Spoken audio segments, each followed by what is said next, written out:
Et j'ai l'honneur d'être aujourd'hui sur le plateau avec Benjamin Marchand, Philippe Rigaudon de la société Poquelin Hydraulics et Philippe Boulanger de la société Inoteo. Bonjour à tous les trois.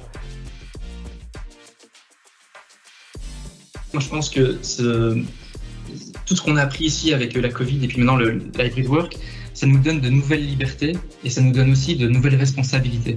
Les chantiers ont réouvert et donc les ouvriers devaient se rendre sur les chantiers.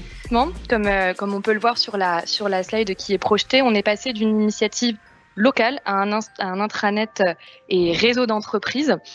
Donc concrètement, le principe, c'est de pouvoir donner accès aux informations de l'entreprise et aux informations de son entité locale directement en se connectant via Teams. C'est vraiment le point de départ.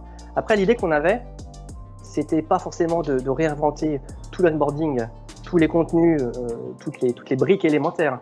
Notre objectif, c'était vraiment de retravailler sur l'expérience collaborateur, pour que ce soit plus engageant, pour que ce soit sans couture, pour engager, pour fidéliser, pour que ce soit également le relais en fait de la promesse employeur sur laquelle on a travaillé. Alors en fait, on avait deux objectifs principaux pour ce lancement d'un chatbot. Le premier, c'était côté utilisateur, c'était offrir un nouveau canal de communication innovant pour le support. Et puis côté IT, l'idée c'était effectivement de libérer de la bande passante côté helpdesk.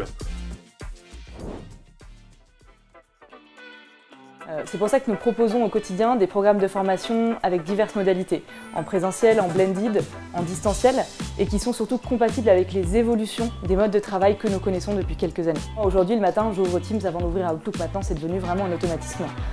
Et donc, le fait qu'en fait, la formation digitale soit aussi intégrée dans l'outil Teams, ça participe vraiment à démocratiser la formation. On a fait le choix d'accélérer la migration Skype vers Teams. Afin de faciliter l'usage de Teams et d'expliquer à nos utilisateurs tout l'écosystème Microsoft 365, on a créé un portail d'adoption sur SharePoint Online pour regrouper toutes les ressources à leur disposition, telles que les guides utilisateurs, le lien vers notre plateforme d'auto-formation ou encore la liste de nos champions.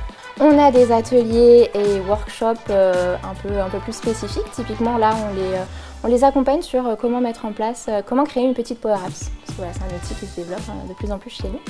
Et on a des webconférences. Des webconférences sur des sujets non pas que outils bureautiques, mais un peu plus larges sur la cybersécurité. C'est un exemple d'usage où on va avoir un agent sur le terrain équipé du casque HoloLens et qui va pouvoir être assisté, guidé et aidé par un expert qui lui va être en remote.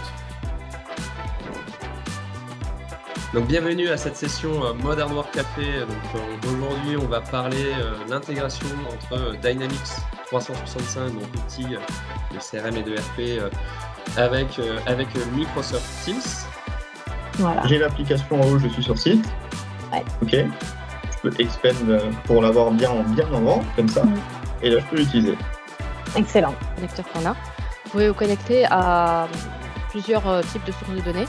Et vous allez voir que c'est des sources de données, ça peut être des fichiers, mais également des bases de données. Je vous remercie à tous d'avoir participé à cet événement. Encore un grand merci à nos clients, à notre équipe Microsofty, que ce soit sur le plateau ou encore à la modération. Et enfin, merci à l'équipe organisatrice et à la régie.